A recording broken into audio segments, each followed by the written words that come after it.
ምዕራፍ 2 ቁጥር 13 ላይ ሕፃኑንና እናቱን ይዘህ ወደ ግብፅ ሽሽ የሚለውን የመልአኩን ቃል ነው። ሕፃኑንና እናቱን ይዘህ ወደ ግብፅ ሽሽ። ሕፃኑንና እናቱን ይዘህ ወደ ግብፅ ሽሽ፣ እስክነግርህም ድረስ በዚያ ተቀመጥ አለው። የእግዚአብሔር መላእክት የሰው ልጅ መዳንን ይወርሱ ዘንድ ለተልእኮ የተፈጠሩ ፍጥረታት ናቸው። መላእክት ሳይረዱት ገነት መንግሥተ ሰማያት የገባ የለም። በነገራችን ላይ ዘይሬስዮሙ ለመላእክቲሁ መንፈሰ ወለእለ ይትለአክው ወነደ እሳት ይላል በአምላኩ ነቢየ ጽድቅ ቅዱስ ዳዊት። የሚላላኩትን መናፍስት የሚያደርጋቸው የእሳት ነበልባል ያደረጋቸው እርሱ ነው ማለት ነው። መላእክት ከእሳት ከነፋስ ተፈጠሩ ይባላል በቤተ ክርስቲያን ትምህርት። ከእሳት ከነፋስ ተፈጠሩ ማለት እሳትና ነፋስ የእግዚአብሔርን ፈቃድ የፈጸሙ ናቸው። በነፋስ የሰናዖርን ግንብ እግዚአብሔር አፍርሶበታል፣ ድርምስምሱን አውጥቶታል። በእሳት ሰዶምን አቃጥሎበታል። መላእክትስ ተፈጥሯቸው እምኀበ አልቦ ሀበቦ ነው፣ ካለመኖር ወደ መኖር ማለት ነው። ግን ፈቃዱን ስለሚፈጽሙ ከእሳት ከነፋስ ብሏቸዋል። የእግዚአብሔር ፈቃድ ደግሞ ምንድን ነው ካለ የሰው ልጆች እንዲድኑ ማድረግ ነው። በእርሱ የሚያምን ሁሉ የዘላለም ሕይወት እንዲኖረው እንጂ እንዳይጠፋ እግዚአብሔር አንድያ ልጁን እስኪሰጥ ድረስ ይሄንን ዓለም ወደደው ይላል አይደል ወንጌላዊ ቅዱስ ዮሐንስ። እግዚአብሔር ልጁን የላከው በግብፅም በረሃ እንዲንከራተት ያደረገው በዚህ ዓለም 33 ዓመት ከ3 ወር እንዲያስተምር ያደረገው በመከራው ጊዜ በቀራንዮ አደባባይ እንዲሰቀል ያደረገው በመቃብርም 3 መዓልትና 3 ሌሊት ያደረገው ስለ ሰው ልጅ ድህነት ነው። እግዚአብሔር አምላክ የመጀመሪያ ፈቃዱ የሰው ልጅ እንዲድን። ስለዚህ እኛ ምን እንላለን? ጌታ ሆይ ፈቃድህንና ውድህን እንድንሰራ አድርገን አይደል? እግዚአብሔር የሚወደውን እግዚአብሔር የሚፈቅደውን ማለት ነው። በሕጉ እንድንኖር እግዚአብሔር ይርዳን ወገኖች። መጽሐፍ እንዲህ ነው የሚለው፣ እግዚአብሔር የአምር ህሊናሆሙ ለጠቢባን ከመ ከንቱ ውእቱ። እግዚአብሔር የጥበበኞችን ሐሳባቸውን ህሊናቸው ከንቱ እንደሆነ ያውቃል። ብፁዕ ብእሲ ዘአንተ ገሰጽኮ ወዘመሃርኮ ሕገከ ከመ ይትጋሰም መዋዕለ ኩያት ነው። አንተ ከክፉ ነገር ሁሉ ራሱን እንዲጠብቅ ያስተማርከው ግን ብፁዕ ነው ይላል። የቅድስና የብፅዕና የትልቅነት መለኪያ ሕገ እግዚአብሔርን መጠበቅ ነው። የሽበት ጉዳይ ትልቅ አያስብልም። የስልጣን ጉዳይ ትልቅ አያስብልም። የሀብት ጉዳይ፣ የዕድሜ ጉዳይ ወይም የዘመድ ብዛት ትልቅ አያስብልም። የሰውን ልጅ ትልቅ የሚያደርገው እግዚአብሔር ነው። እግዚአብሔር ደግሞ ሰውን ከፍ የሚያደርገው ሕጉን ሲጠብቅ ነውና ሕጉን ለመጠበቅ እግዚአብሔር ያብቃን ወገኖች።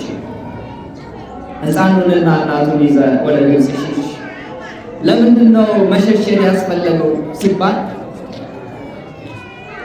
ጌታ በተወለደ ጊዜ ከሩቅ ምስራቅ የመጡ ግሩማን የሆኑ ነገሥታት አይቴሃሎ ዘተወልደ ንጉሠ አይሁድ እያሉ በኢየሩሳሌም ከተማ እየተናገሩ መጡ። በወቅቱ ለነበሩ ሰዎች እጅግ አስደንጋጭ ጥያቄ ነበር። የተወለደው የአይሁድ ንጉሥ ወዴት ነው? ያቺ ኢየሩሳሌም ከተማ እኮ ሄሮድስ የሚባል ንጉሥ አላት። ያ ንጉሥ የዚህች ሀገር ንጉሥ እኔ ነኝ፣ እኔ ከሞትኩ በኋላ ልጄን ነው የምተካው ብሎ ነው የሚያስበውና ሰብአ ሰገል የተወለደው የአይሁድ ንጉሥ ወዴት ነው እያሉ ሲመጡ ደነገጠ፣ በጣም ተሸበረ። ሰብአ ሰገልም ንግግራቸው ጥበብ የተሞላበት ነበር። የተወለደው አምላክ ወዴት ነው ቢሉ የኢየሩሳሌም ሰዎች ይስቁባቸዋል። አምላክ ይወለዳል እንዴ? ምን አይነት ሞኞች ናቸው ብለው ሊያፌዙባቸው ነው። ሰዎቹ የዋዛ ሰዎች አይደሉም፣ ጥበበኞች ናቸው። የተወለደው የአይሁድ ሕፃን ወዴት ነው ቢሉ በኢየሩሳሌም ሺህ ይሞታል ሺህ ይወለዳል ብለው ሊቀልዱባቸው ነው። የሰውን ትኩረት መሳብ ፈለጉና አይቴሃሎ ዘተወልደ ንጉሠ አይሁድ አሉ። የተወለደው የአይሁድ ንጉሥ ወዴት ነው ሲል የኢየሩሳሌም ከተማ ፖለቲከኞችን አስጨነቀ። መቼስ በስልጣኑ የሚመጣበት አይወድም አይደለም። ስልጣንን ወዳጆች ዛሬ አይደለም ድሮም ነበሩ። እና የተወለደ ንጉሥ ሲባል እኔን ገድሎ ነው የሚነግሰው ብሎ ማሰብ ጀመረ። መንፈስ ቅዱስ የተለየው የረከሰ ሰው ነውና ሰይጣን ያማክረው ጀመረ። አዎ ንግስና ሊቀማህ ነው። ሰይጣን እንዲያማክራቸው አትፍቀዱ ወገኖች። መስማት ያለባችሁ እግዚአብሔርን ነው። ኦሆ በልዎ ለእግዚአብሔር፣ እግዚአብሔርን እሺ በሉት፣ ዲያብሎስን ግን ተቃውሙት፣ እምቢ በሉት። ዓለም የተቸገረችው የዲያብሎስን ድምፅ ነው የምትሰማ። በየሚዲያዎቻችን የምናያቸው ነገሮች አብዛኞቹ ሰይጣን የሚያስተጋባቸው ናቸው። በየሶሻል ሚዲያው ፕላትፎርም ላይ የምንመለከታቸው ነገሮች የትውልዱን ጭንቅላት ከኦርቶዶክሳዊነት ከመንፈሳዊነት ያጠቡ፣ መንፈሳዊ ሕይወታችንን ያቀጨጩ ናቸው። ለምናያቸው ነገሮች፣ ለምንሰማቸው ነገሮች መጠንቀቅ አለብን። ለሆዳችን የሚስማማ መርጠን እንደምንበላ ለጀሮአችንም የሚስማማ ለጭንቅላታችን ጥቅም ያለውን ነገር መርጠን መስማት እንልመድ። ማግበስበስ አይጠቅምን። ዘረኞች ሲናገሩ ሰምተን ዘረኛ አንሁን። ኃጢአተኞች ሲናገሩ ሰምተን ኃጢአተኛ አንሁን። እነርሱን አንከተል። መከተላችን እግዚአብሔርን ብቻ ይሁን። ሊተሰተልዮ እግዚአብሔር ይሰን አይደል? ለእኔስ እግዚአብሔርን መከተል ይሻለኛል እኮ ነው። ማንን መከተል ይሻላል ወገኖች? እግዚአብሔርን ነው። ቅዱስ ቃሉን ነው። እርሱን የመሰሉትም ቅዱሳን ነው። እና የተወለደው የአይሁድ ንጉሥ ወዴት ነው? ያን ጊዜ ሄሮድስና ሰራዊቱ ተሸበሩ። በኢየሩሳሌም ግርግር ነው። ጸሐፍትን ፈሪሳውያንን ሰብስቦ የሚወለደው የአይሁድ ንጉሥ በየት ይወለዳል? እነሱ ወአንቲኒ ቤተልሔም ምድረ ኤፍራታ ኢትቲሃዲም ነገሥተ ይሁዳ እስመ እምኔኪ ይወፅእ ንጉሥ ዘይሬዩ ለሕዝበ እስራኤል። እስራኤልን የሚጠብቃቸው ንጉሥ ከአንቺ ይወጣልና አንቺ የይሁዳ ክፍል የሆንሽ ቤተልሔም ደስ ይበልሽ ተብሏልና የሚወለደውስ በቤተልሔም ነው አሉት ሊቃውንት። የሄሮድስ ስህተት ግን የሚወለደው እነዚያ የጥበብ ሰዎች የተወለደው የአይሁድ ንጉሥ ያሉት ሰው ተራ ሰው ነው ብሎ ማሰቡ ነው። የዓለምን ስልጣን የሚፈልግ ነው ብሎ ማሰቡ ነው። ስልጣኔን ይወስድብኛል ብሎ ማሰቡ ነው ችግር። ኢየሱስ ክርስቶስ ግን እሱ እንዳሰበው የእሱን ስልጣን ለመውሰድ አይደለም የመጣው። አይሁድም እኮ ክርስቶስን ያልተቀበሉበት ምክንያት በወቅቱ በሮማውያን ቅኝ ግዛት ስር ስለነበሩ፣ ባሪያዎች ስለነበሩ ከሮማ ቅኝ ግዛት ነፃ ያደርግልናል መሲሁ ሲወለድ ብለው አስበው ነበረ። እሱ ግን በኢየሩሳሌም ለመንገስ ሳይሆን ለመሰቀል ነበር የመጣው። እነሱ መሲሁ ሲወለድ ብዙ ሰራዊት ይዞ ይመጣል፣ ሀገራችንን ነፃ ያደርግልናል፣ በነፃነት እንኖራለን፣ ለጠላቶቻችን ግብር ሳንገብር በሰላም እንኖራለን ብለው ሰራዊትና ወታደር አሰልፎ እንዲመጣ ክርስቶስን ጠብቀውት ነበረ። ግን ክርስቶስ ፍቅርና ሰላም ብቻ ይዞ መጣ። በቤተ መንግስት እንዲወለድ ጠብቀውት ነበረ። ግን በቤተ መንግስት ሳይሆን በበረት ተወለደ።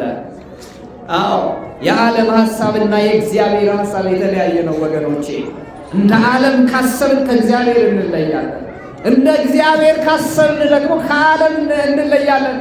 እኔ ለዓለም የተሰቀልኩ ነኝ፣ ዓለምም በእኔ ፊት የተሰቀለ ነው እንዳለ ቅዱስ ጳውሎስ። እኔ ለዓለም የሞትኩ ነኝ፣ ዓለምም ለእኔ የሞተ ነው እንዳለ። ክርስቲያኖች ከሆናችሁ ስለ እግዚአብሔር ነው የምታስቡት። ኃጢአተኞች በበዙበት ዓለም ውስጥ ቅድስና ገንዘብ ማድረግ ቀላል አይደለም። ክፉዎች በበዙበት ክፉዎችን ተመልክቶ ክፉ አለመሆን ቀላል አይደለም። የመንፈሳዊ ልምምዱ እንደሚታሰበው ቀላል ላይሆን ይችላል። ግን የሚያንጹን የእግዚአብሔር ቃላት አሉ። እኛ እንዴት መመላለስ እንዳለብን የሚገስጸን አይደለም። በራስህ ማስተዋል አትደገፍ እኮ ነው የሚለው መጽሐፍ። በእኛ ማስተዋል ብቻ አይደለም፣ በእግዚአብሔር ቸርነትም ነው የምንኖረው እና እሱን ማሰብ ይገባል።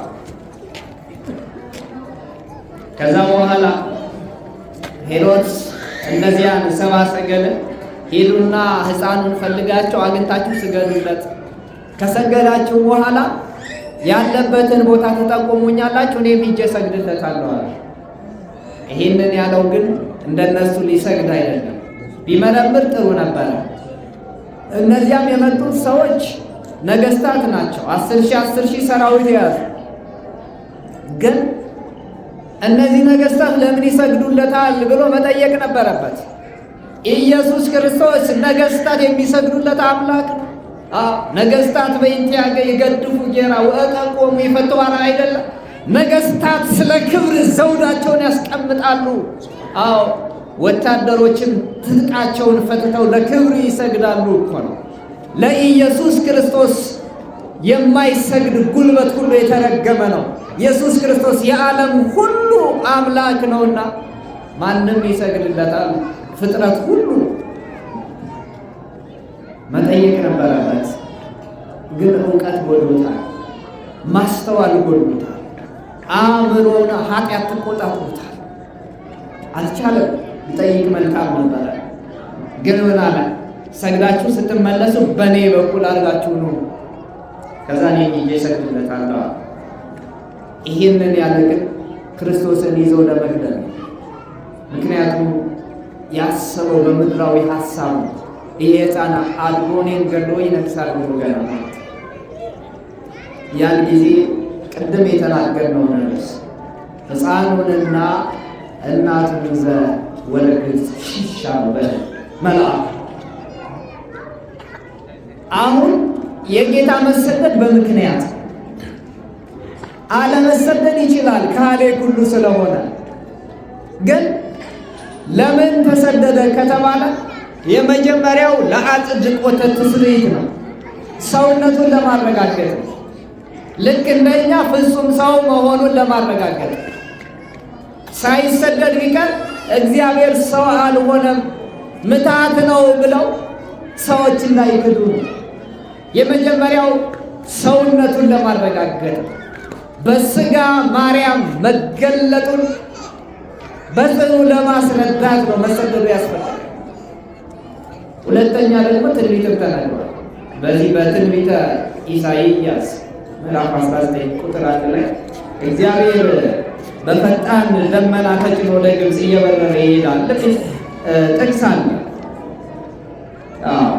ስለዚህ ወደ ግብፅ ይሄዳል። ጌታ ወደ ግብፅ በፈጣን ደመና ተጭኖ፣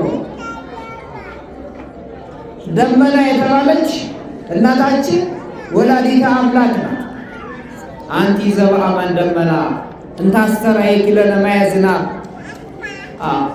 እውነተኛ ዝናብ የታየብሽ ደመና አንቺ ነሽ አለ። እንግዲህ ከደመና ዝናብ እንደሚገኝ ከአንቺ ዓለም የሚድንበት የዓለም ሁሉ መብልና መጠጥ የሆነ ኢየሱስ ክርስቶስ የተገኘብሽ ደመና አንቺ ነሽ። በእመቤታችን ጀርባ ታዝሎ ነው ክርስቶስ ወደ ግብፅ የሄደው። ገና በ2 ዓመት ሄሮድስ ምንኛ ጨካኝ መሆኑን የምናየው በዚያ ነው። እናታችን የአምላካችን እናት ወላዲተ አምላክ በዚህ ወቅት ስደቷን ነው የምናስበው። ተሰዳለች፣ ብዙ ተርባለች፣ ተጠምታለች። የታላቁን ቀላይ ባለቤት ውቅያኖሱን የፈጠረ አምላክን በእጇ ይዛ ውሃ ተጠምታለች። ዓለምን በቸርነቱ የሚመግበውን ጌታ ወልዳ ተርባለች። አንዳንድ ጊዜ ሰዎችን ጨካኝ እንዲሆኑ ሰይጣን አጨክኗቸው ብዙ መከራ ደርሶባታል አይደል?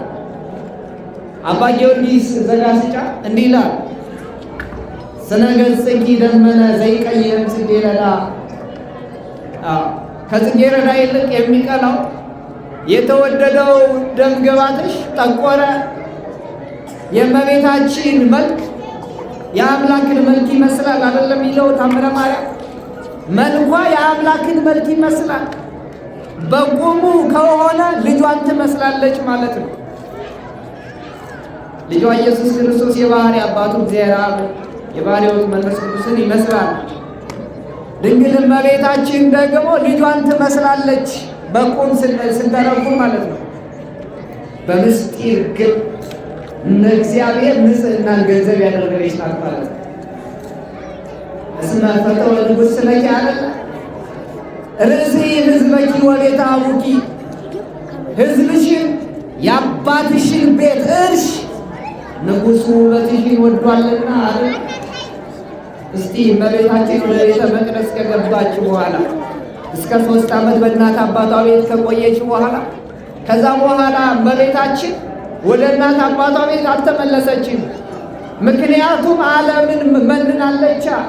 መናኝ ከቤቱ ከወጣ በኋላ ወደ ቤቱ አይመለስም። ካለዚያ ምናኔውን ትቷል ማለት ነው።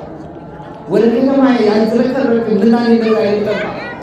ዓለምን አንዴ ንቃለቻ። ርእሲ ሕዝበኪ ወቤተ አቡኪ እስመ ፈተወ ንጉሥ ለኪ፣ ንጉሡ ውበትሽን ወዷልና ደም ግባትሽን ወዷልና ማለት እርግጥ ነው። መልክን ከደም ግባት አስተባብራ የያዘች ናት እመቤታችን። እንዲያውም በዚህ በግብፅ ስደት እኮ ዮሴፍና ድንግል እመቤታችን ወላዲተ አምላክ በአንዲት ባለጸጋ ሴት ቤት ቆመው ሲለምኑ ወጣችና ሴትዮዋ ድንግል እመቤታችንን ተመለከተች፣ አየቻት፣ ከላይ እስከታች ተመለከተችና አንቺ አለቻት፣ አመልሽ ቢከፋ ነው እንጂ ጸባይሽ ቢከፋ ነው እንጂ እንዳንቺ ያለ መልከ መልካም መቼ ከመጋረጃ ይወጣ ነበር አለቻት። የአምላክን እናት እኮ አያት። የሰውን ክፋት ተመልከቱ። በማናውቀው ነገር ላይ አንፍረድ ወገኖች። በሰው ኃጢአት ላይ የሚፈርድ በሰው ማንነት ላይ የሚፈርድ ራሱን የማይመለከት ነው። የእኛ ትልቁ ችግራችን ራሳችንን ሳይሆን ሰዎችን ነው የምንመለከተው። እንደዚህ ስንጠቆም 3ቱ ጣቶቻችን ወደ እኛ ነው የሚያመለክቱት። ራሳችንን መመልከት እንዳለብን ተፈጥሮ እንኳን ይነግረናል ማለት ነው። እና መቼ ከመጋረጃ ተወጪ ነበር አለቻት። ከዚያ ቅዱስ ዮሴፍ እንዲህ አለ፣ ሰው ካለው ይዘከራል ይሰጣል፣ ከሌለው ደግሞ ካለው ያድርስ ይላል እንጂ እንዴት አጥንትን የሚሰብር እንደዚህ አይነት ክፉ ንግግር ለምን አስፈልጋል? ከኋላ መጣች ፖቲፋ የምትባል አገልጋይ ናት። በወቅቱ አነጋገር የሴትዮዋ ባሪያ ነበረች። እንዴት እመቤቴን ይናገራታል ይሄ እረኛ እያለች መጣች። ከሰውነቷ ክብደት የተነሳ ስትንቀሳቀስ የቆመችበት ህንፃ ድምፅ ያሰማ ነበር። ድብ ድብ ይላል። ከድንግል እመቤታችን እጅ ጌታ ነጥቃ መሬት ላይ ጣለች። ቅዱስ ዮሴፍን በጥፊ ቃጣች። ጌታ አለቀሰ። ድንግል እመቤታችንም ልጄ ብላ የልጇ ጉዳይ አሳስቧት ነውና ወደ ግብፅ የተሰደደችው አለቀሰች። ጌታን ማንሳት ፈለገች። ተያያለ አምላክነቱን ይግለጥ ተያታንሽዋል። ያን ጊዜ እነሱን መሬቱ ተከፍታ ዋጠቻቸው። ሌሎች በቤት የነበሩትን ሰዎች ደግሞ መልካቸው ተቀይሮ ጦጣና ዝንጀሮ ሆነው ከቤታቸው የራሶቻቸው ውሾች አባረሯቸው። ይገርማቸዋል። እግዚአብሔር ከተነሳባችሁ እንዲህ ነው። የተሰበሰበ ነገር ሳይበላ ሕይወት በቃ ይላል። አይደለም እንዴ? እግዚአብሔርን አልባ ያከማቸ ነው ነገር ጥቅም የለውም።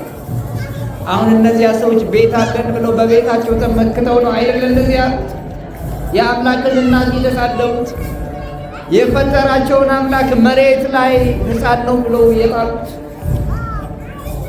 ምን አለ መጻተኞች ናቸው፣ እንግዶች ናቸው፣ ቀን የጎደለባቸው ሰዎች ናቸው ብለው ቢያግዟቸው። ዛሬም እኮ የሚለምንን ሰው የሚሳደብ አለ። ሰርታ አትበላም ወይ? እንግዲህ ሰርቶ መብላትን ካላወቀ ከለመነ ካለስተው ከሌለ አጨበርባሪዎች አሉ። በእርግጥ እዚህ አንድ ቦታ ላይ አይቻለሁ። ወጣት ልጆች ናቸው፣ እጃቸው እንደዚህ ጥርዝርዝ አድርገው ሲለምኑ የሚያውቃቸው ሰው በዱላ ያባረራቸዋል። እባክህ እንስራ ፈቃድ ልመናን እንደ ስራ ቆጥረው የሚንቀሳቀሱ እነዚህ ለዩዋቸው። ግን ስታዩዋቸው ደህና መስሎ ቤታቸው የጎደለባቸው ሰዎች ደግሞ አሉ። ነፍሱን እርዱ በተቻላቸው መጠን። ክርስቲያን ማለት ለሰው የሚያዝን ማለት ነው እና በስደት ወቅት እነዚያ ያሉ ሰዎች ዝንጀሮና ጦጣ ሆኖ ሄደዋል። የራሳቸው ውሾች አባረሯቸው። አያችሁ፣ እግዚአብሔር ከተነሳ እንደዚህ ነው።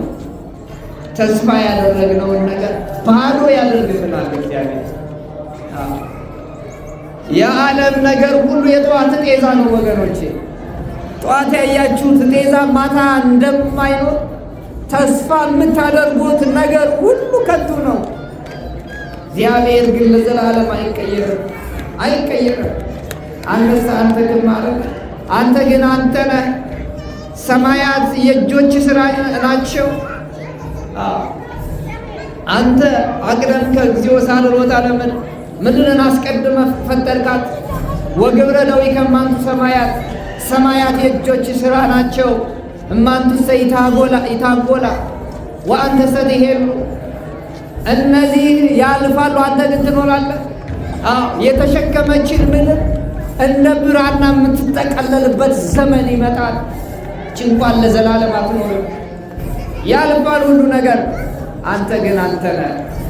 ዘመንህ አይፈጸምም ይላል እግዚአብሔር። ወረተኝነት የሌለበት የዘመን ብዛት የማይቀይረው ሁሌ ከኛ ጋር የሆነ አምላክ። ለሚጠፋ ነገር ብለን የማይጠፋውን እግዚአብሔርን እንዳንተው፣ ለቁሳዊ ነገር ብለን መንፈሳዊውን ዓለም ለዘላለም እንዳንረሳው ወገኖቼ። ዓለም አታላ ከእግዚአብሔር እጅ እያስወጣችን ነው። ብዙዎቻችን መንፈሳዊ ነገር ትተነዋል። ክርስትናችን የልምድ ነው እንጂ የሕይወት አይደለም። ቅዱሳንን መምሰል ያስፈልጋል። ጌታ ተሰደደ ትንቢቱ እንዲፈጸም፣ እንደገና ሰውነቱን ለማረጋገጥ። ሶስተኛስ ለሰማዕታት ስደትን ለመባረክ። በሃይማኖት ምክንያት መሰደድ ቢመጣ መሰደድን እንኳን ስላለብን በክፉ ጊዜ ሁለት አማራጭ አለ። ሃይማኖት ቀይሩ የሚል ባለ ሰይፍ ቢመጣ ወይ ሩጦ ማምለጥ ነው፣ ወይ ቆሞ ምስክር መሆን ነው። ቆሞ ምስክር መሆን ከሁሉ በላይ ነው። 100 ፍሬ ዋጋ ያሰጣል። ሐዋርያትን እስከ ምድር ዳርቻ ድረስ ምስክር ትሆኑኛላችሁ አይደል? አንገታቸውን ለሰይፍ የሚሰጡ የተመረጡ ሰዎች ናቸው። በዘመናችንም እኮ አይተናል አይደል? ለቤተ ክርስቲያን ክብር ብለው በአደባባይ በጥይት የተመቱ ወንድሞቻችንን ሰማዕታት ናቸው። በእውነት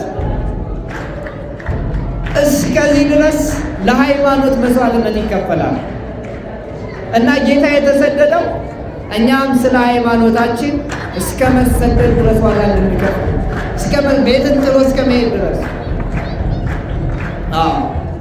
እኛ ጠዋት ቤተ ክርስቲያን ለመምጣት ብርዱ አይደለም የሚያስፈራ፣ ጭቃውና ዝናቡ አይደለም የሚያስፈራ። ሰማዕታት ግን አጥንታቸውን ከስክሰዋል፣ ደማቸውን አፍስሰዋል። ይሄ ከሃይማኖት እንዲሁ ዝም ብሎ የተገኘ አይደለም። የእመቤታችንና የጌታ ስደት 42 ወር ወይም 3 ዓመት ከ6 ወር። ይሄ ስደት ለቤተ ክርስቲያን የመጨረሻው ስደት ሐሳዌ መሲህ በመጣ ጊዜ 3 ዓመት ከ6 ወር። በዛ በዮሐንስ ወንጌል በዮሐንስ ራእይ ምዕራፍ 13 ምዕራፍ 12 ላይ የተጻፈው ስለ ሐሳዌ መሲህ የተጻፈው ዘንዶው በአሸዋ ላይ ቆመ ይላል። ዘንዶው ዲያብሎስ ከእመቤታችን ዘር የቀሩትን ከዘሯ የቀሩትን ሊዋጋቸው ሄደ።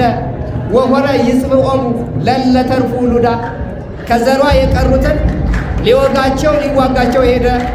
በኢየሱስ ክርስቶስ ያመኑትን በስሙ የተጠሩትን ማለት ነው። አያችሁ፣ በመጨረሻው ዘመን ያ ክፉ ሐሳዌ መሲህ ሲመጣ ፀሐይንና ጨረቃን በእጁ እንደጨበጠ አድርጎ በምታር ሲያሳይ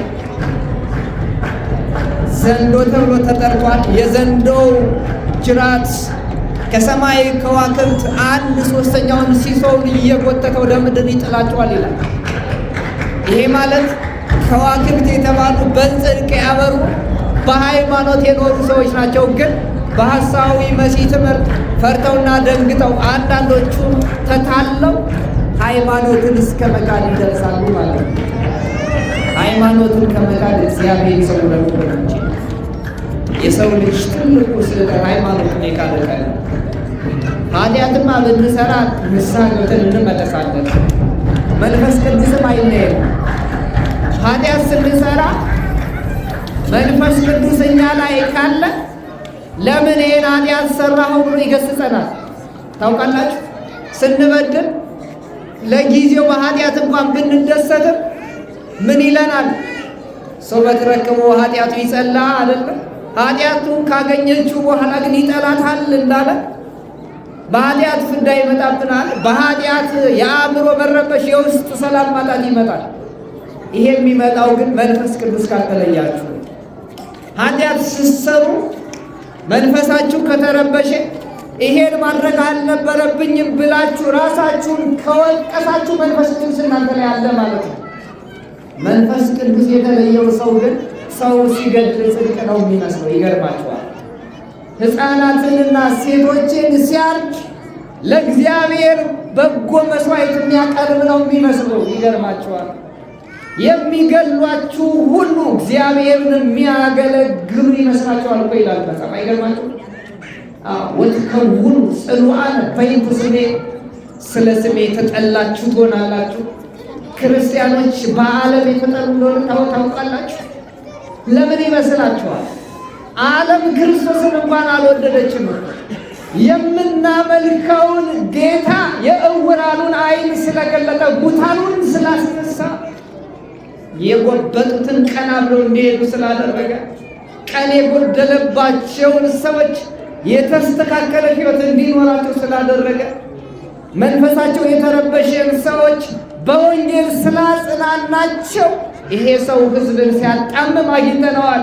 ለሮማ ቄሳር ግብር እንዳይገበር ሲከለክል ተመልክተነዋል ብለው በሐሰት ፈርደው በመስቀል ላይ ከሰቀሉ፣ አንተ የክርስቶስ ተከታይ ሆነ ምን እንዲሆንልህ ትፈልጋለህ? ዓለም እንደዚያ ነች። ከዓለም በጎ ነገር አትጠብቁ ክርስቲያኖች።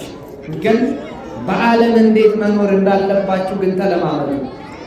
ቀኖቹ ክፉዎች ናቸውና ዘመን ዋጁ አይደለም የሚል መጽሐፍ። ቀኑ ክፉ እኮ ነው። ክርስትናችንን የሚሰርቅብን ነገር ብዙ ነው። እግዚአብሔርን እንድንተው የሚያደርገን ነገር ብዙ ነው። የኑሮው ጣጣ፣ የኑሮ ኮሮጃችን አልሞላልን ብሎ በዚህና በዚያ ስንባዝን ነገ ወደ እግዚአብሔር ደጅ እንመጣለን፣ ነገ ንስሐ እንገባለን፣ ነገ እንቆርባለን፣ ነገ ምጽዋት እንሰጣለን፣ ነገ ቅዱሳት መጻሕፍትን እናነባለን፣ ነገ ከሚስቶቻችን ከልጆቻችን ጋር ወደ ቅድስናው መቅደስ መተን ወንጌል እንሰማለን ስትሉ ድንገት ሕይወት እዛ ጋር በቃ ይላቸዋል። እባካችሁ ዛሬ ወደ እግዚአብሔር ተመለሱ። የመዳን ቀን ዛሬ ነው። ወደ የንስሐ ዕድሜ ስጠኝ ብለህ ከመጸለይ በፊት ዛሬ ዕድሜ የቆምክበት የንስሐ ዕድሜ ነው። ይቺ ዓለም እንደ ሸማኔ መወርወሪያ ትፈጥናለች። የምትጠብቀው 70 ዕድሜ ድንገት ሳታውቀው ይደርስብሃል፣ ወይም እዚያም ላትደርስ ትችላለህ። ዋናው ነገር አንተ ከእግዚአብሔር ጋር መኖርህ ነው። ኖርክም ሞትክም የእግዚአብሔር መሆንህን ማረጋገጥ አለብህ። ዛሬስ ብዙዎቻችን ስለ ቤተ ክርስቲያን እንጨነቃለን አለ። የቤተ ክርስቲያንን መሬት ወሰዱባት፣ ቤተ ክርስቲያኑ እንደዚህ ሆነ፣ ህንፃው እንደዚህ ሳይሰራ ብለን ብዙዎቻችን ለዚያ ነገር ብዙ ነገር እንከፍላለን አይደለም። አሁን ሰሞኑን አንድ ቦታ ላይ የቤተ ክርስቲያን እንደዚህ የሚሰራ ቤተ ክርስቲያን ላይ ተደረመሰና ብዙ ሰዎች ሞቱ፣ ህንፃውን ለማየት። ያሳዝናል። እግዚአብሔር ነፍሳቸውን በአጸደ ገነት ያሳርፍልን። በቤተ ክርስቲያንም ስለሞቱ እነዚያ ሰዎች ህንፃ ለማየት ነው እንጂ የመጡት በእውነት ንስሐ ገብተው ይሆን? እኛ እንደዚህ አይነት ድንገታዊ ሞት ቢገጥመንስ ወገኖቼ? የቤተ ክርስቲያኑን ህንፃ ለማየት ትልቅነቱን ለማድነቅ ብለው ህንፃ ላይ እንደወጡ 36 ሰዎች ካልተሳሳቱ በአንድ ቀን ሞቱ። የቆሰሉትን እና የተመቱትን ዘርዝረን አንዘልቃቸውም። እንደዚህ አይነትም አለ ወገኖች። በእርግጥ ስትጸልዩ ኢሰደኒ በመንፈቅ ዓመቴ በሉ፣ በግማሽ ዕድሜ አትውሰደኝ በሉት። እግዚአብሔር ረጅም ዕድሜ ለንስሐ እንዲሰጣችሁ እንድትጸልዩ፣ በጎ ስራ እንድትሰሩ። ሆኖም ግን ሕይወት አይታወቅም መጨረሻው። ትንብሎትም የሚሞታል አይደል? እንደተኛ የማይነሳም አለ። አሁን እኛ የሚሞቱ ሰዎችን እያየን እኮ ነው። ምድሪቱ ራሷ ሞት አይደለም የምትሸተው? ጤነኛ ምድር እኮ አይደለም። ኢትዮጵያ በደም የምትታጠብበት ዘመን ቢኖር አሁን ነው። አስከሬኖች በየሜዳው አውሬ የሚጫወትባቸው ዘመን ቢኖር አሁን ነው። ኢትዮጵያ ልዩ ሀገር ነበረች። ሐዋርያት 12ቱ በየትም ሀገር ሄደው ሲያስተምሩ አንዱ አንገታቸውን ቆርጦ፣ አንዱ ቆዳቸውን ገፎ፣ አንዱ ሕዋሳቶቻቸውን እየቆረጠ ገሏቸዋል። ኢትዮጵያ መጥተው ወንጌል የሰበኩትን ግን ማንም አልነካቸውም። ይገርማቸዋል። እንኳን ሐዋርያትን በእንግድነት የመጡ ወንድሞቻችንንም የገደለ የለም።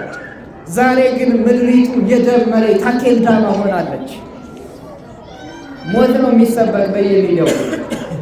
ታዲያ በዚህ ዘመን ንስሐ ካልገባችሁ መቼ ልትገቡ ነው ወገኖች?